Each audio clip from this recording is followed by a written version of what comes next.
looking in previous role playing for such things, it is a little bit trickier to find anything quite like it. We can go all the way back to the collective role in Tunnels and Trolls and the saving roles that are kind of embedded in there, where you say, given everything going on, you say, you know what, I'm not engaging in the collective fight role. I am doing a saving roll to get my ass out of here. Good luck, guys. Stuff like that.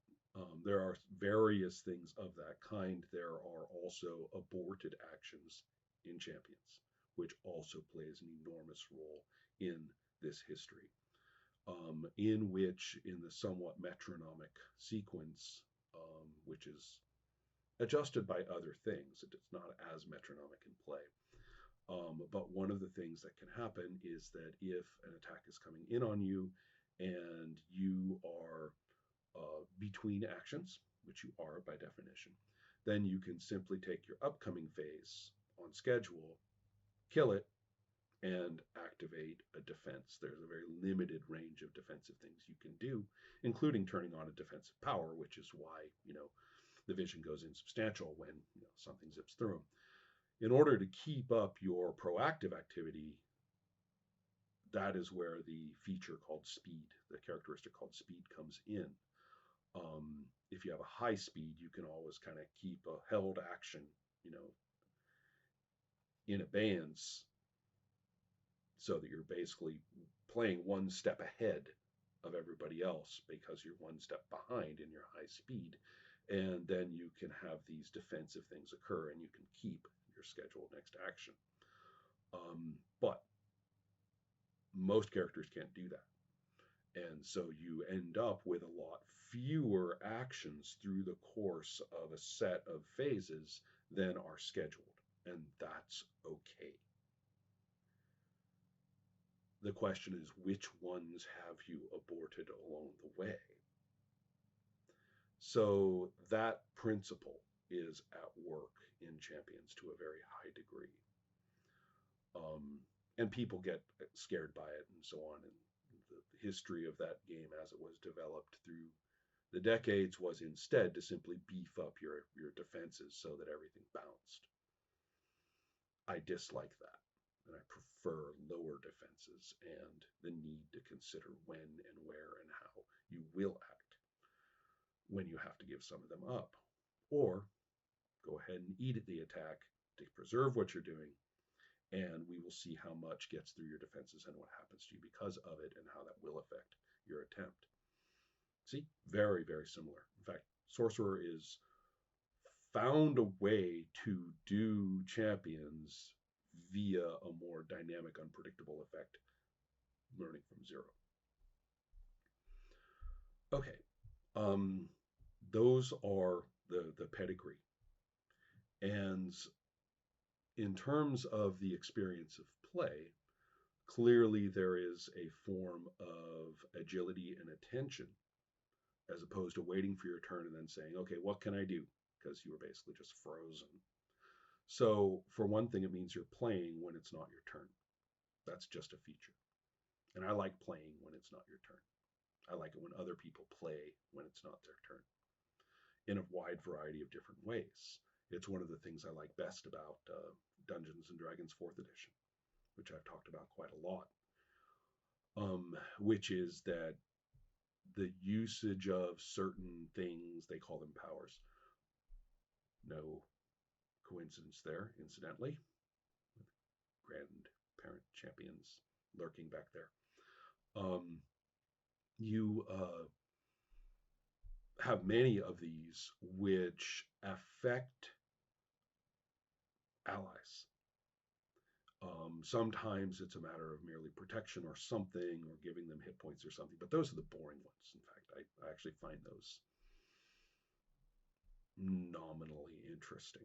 The ones that permit them to take actions, the ones that move them to different places, which effectively allow them to move. I mean, it says, shift an ally 2 squares or whatever. It's pretty, you could either say, okay, I'm putting you here, or you can say, name your square. You got 2 squares, name it. Okay, go there. So the idea here is that you are on your turn is a set of opportunities or potential moments in which a whole bunch of people do a thing, and you can do that to your enemies as well. The sort of a litmus test for whether you want to play this game is the come hither. It's not called that. The come hither for the fighter, which is basically forces opponents to gang rush them, and then the fighter does heinous damage to all of them. Wait, but you're playing your fighter. Is it mind control? I mean, how did what? If you're doing that, then you're not getting it. You're playing the NPCs when you do that. You say, when I use this power, I say what the NPCs do. That's what the power is. They're stupid enough to Zerg rush me, and I'm going to kick their asses. Why? That's what the power is. So Champions doesn't have anything like that, nor does Sorcerer. But the idea that you are affecting the behavior, that when you say you use one of these sort of warlord actions which permits your ally to do a thing, the ally is spotting the opportunity to do it.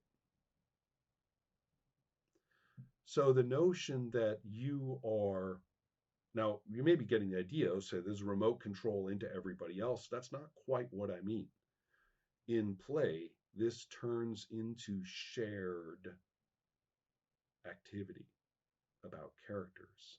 And that sharing is real, so that someone else is saying, yes, I see that opportunity. I do that. I'm making this basic attack. They get to play on your turn. Breaking down the metronomic freeze frame, experience of play is something that I enjoy greatly. Is that a design goal? Well, I guess it is in retrospect. I just really like it, so I do that. And a lot of systems that I work on are about that. Circle of Hands is another one, which is kind of interesting because it's not in a board. At the end of your go, you say what it looks like your character is going to do. And on your next go, you are not enjoined to do that thing that you said, nor are you penalized if you do something else in any way. And one might say, but wait, without the penalty, they're like game theorying, trying to figure out the strategy about this. Shut up, there's no strategy. The whole point is that when other people were going before your next go, they know where your character is pointing. They see your hands doing a thing. They are involved with, they recognize what you're up to. That visual, the same thing I talked about when we all roll dice simultaneously in Sorcerer, the same thing is occurring in a different way. We all know what everybody's up to. And if it so happens that you want to be sneaky Bob and always say things that aren't what you're about to do, well, good. That means your character is sneaky. And is somebody seeing a problem with this? Because I don't. So let's see here. James continues. I know you're keen on RuneQuest minus Glorantha as an underexplored style of play. But how does that differ from D&D as sold, namely a combat and magic system with only a vague backdrop? Is RuneQuest more bouncy or lends itself better to a wider set of situations? Is it personal aesthetic preference? And if so, that would be interesting to hear about. The premise is wrong. I'm not talking about BRP. I'm not talking about RuneQuest stripped of context to be a combat and magic system. The RuneQuest 4, which I'm keen on, right? There's the teen fic, dark, horror magic fantasy thing that I have not played enough because I was loving every second of it all the way up through 2019, and then for reasons have not really played much of it since. And then there's what I did switch to at that time in late 2019, which was the off-the-cuff, non-Glorantha fantasy RuneQuest, that lasted really long time with a whole bunch of different people and turned out to be one of the most fun I've ever had playing fantasy role playing, and developed into this setting, right? Whole Cults of Prax equivalent of our own. So that's awesome. But the point is that at no case did I say, okay, I'm pulling Glorantha out, so now I've got this framework. If I had done that, I would have said I was playing BRP and I would have picked up BRP, but I don't like BRP at all. Not only does it bork its own rules, I mean, like immediately from 1978 to 1979, borks its own rules, and it also loses everything that's in basic RuneQuest. Your straightforward first RuneQuest, for which Glorantha is an offered setting. What is it if you take that very book and you say Glorantha is offered here, but it is not the setting? How do I know that? Because it says so. Only the accumulated weight of 50 years of occasionally dubious, fanatical devotion to Glorantha has created the notion that RuneQuest, when it's not BRP, is Glorantha. Read the frickin' thing, and it doesn't say that. It says RuneQuest is for fantasy role-playing heavily influenced by Mesopotamian and other Bronze Age literature and mythology.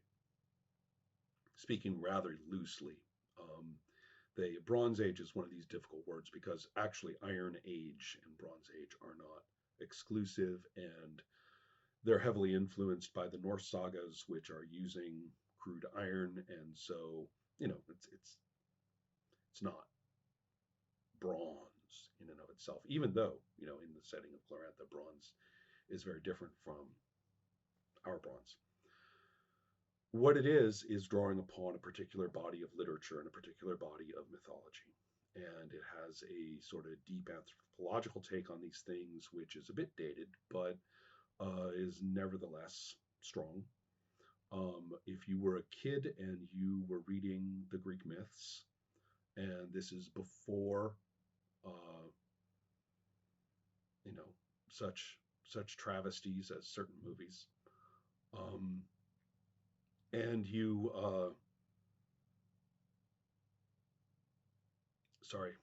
flashbacks of hatred,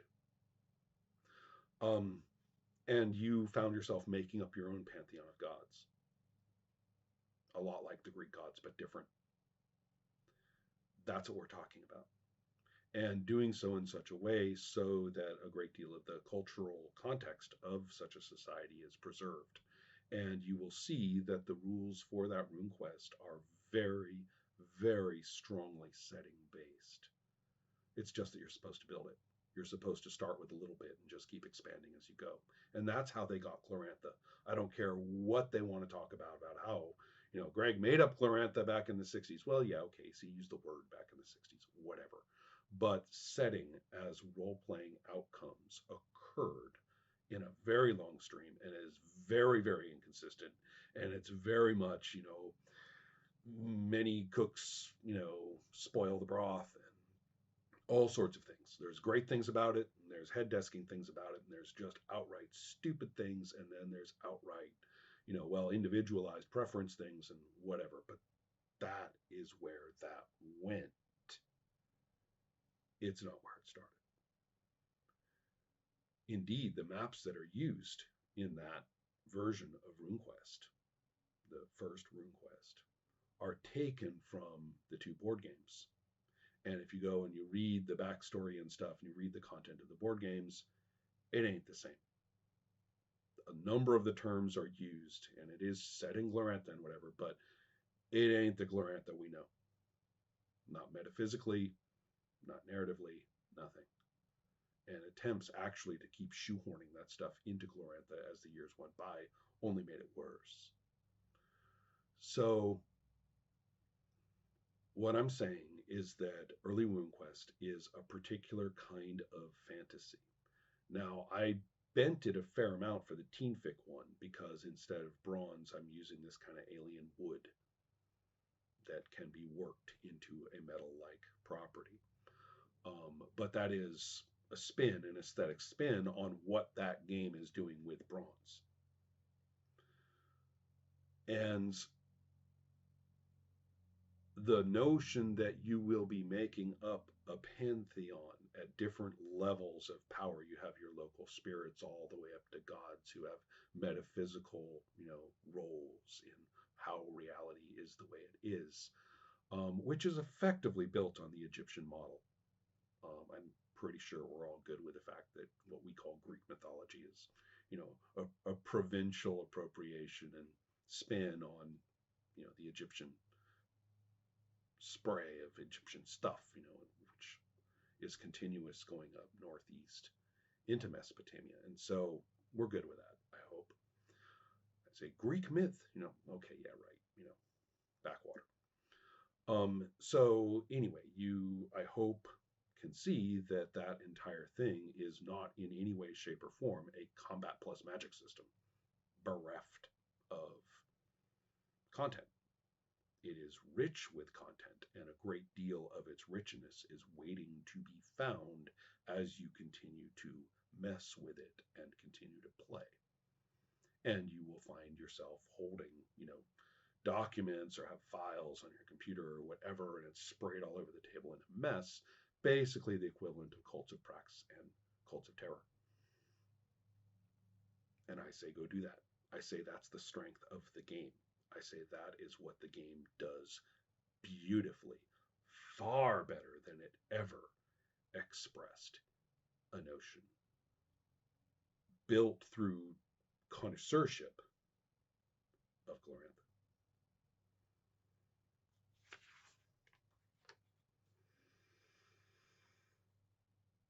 Oh, specifically, what features? Well, I'm not sure where to go. I mean, you have the document. You can look at what RuneQuest does with its concept of rune magic.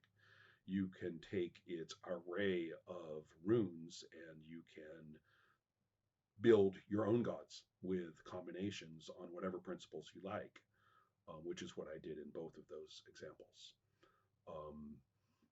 You don't have to have your stuff look anything like Glorantha. In fact, you can say my stuff either spins off this set of concepts, better than Glorantha did, or mine is much more in tune with a modern understanding of those source materials, literature and mythology, which is fine. I mean, go right ahead and claim those things. I would be sympathetic to anyone claiming those things because it means you love what you do, and maybe you're right. So that's kind of where I'm at. That the game has multiple features that do in fact permit it to serve that end that I just described. That which to me serve that end is not a reproducible result. To me, serve that end means permit you to make use of your self-expression, your capacity to play.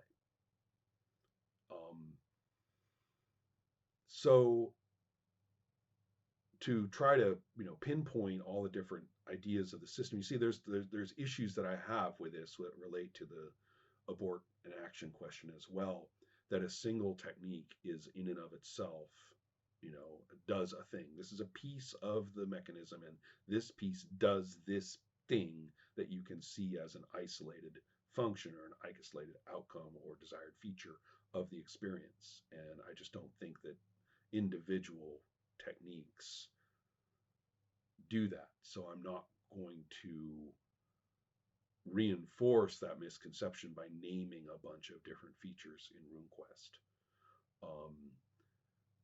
I think the way that they work together as presented in that book, with all of its weird little quirks too, and things that you will change, things that you in play will find yourself saying, oh, we want to do it this way instead, is fine.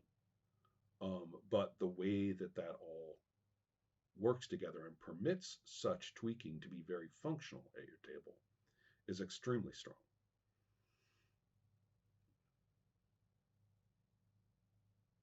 So I think that's where I'm at with these questions, both of which were quite meaty and led to a deal of position oriented speech on my part. Funny how historically, at some point in academics, it was decided that the word polemic was a bad thing. Oh, that reads like a polemic. That's just a polemic. I've heard that a lot, especially when I started branching over to interact with a lot more of the political science and social science people for a number of reasons. Some of it was biologically oriented, and some of it was more activism oriented. And I started hearing that phrasing a lot. And I was kind of wondering what's wrong with taking a position. Is this science envy again? You guys think we're objective over here in biology and physics and stuff like that.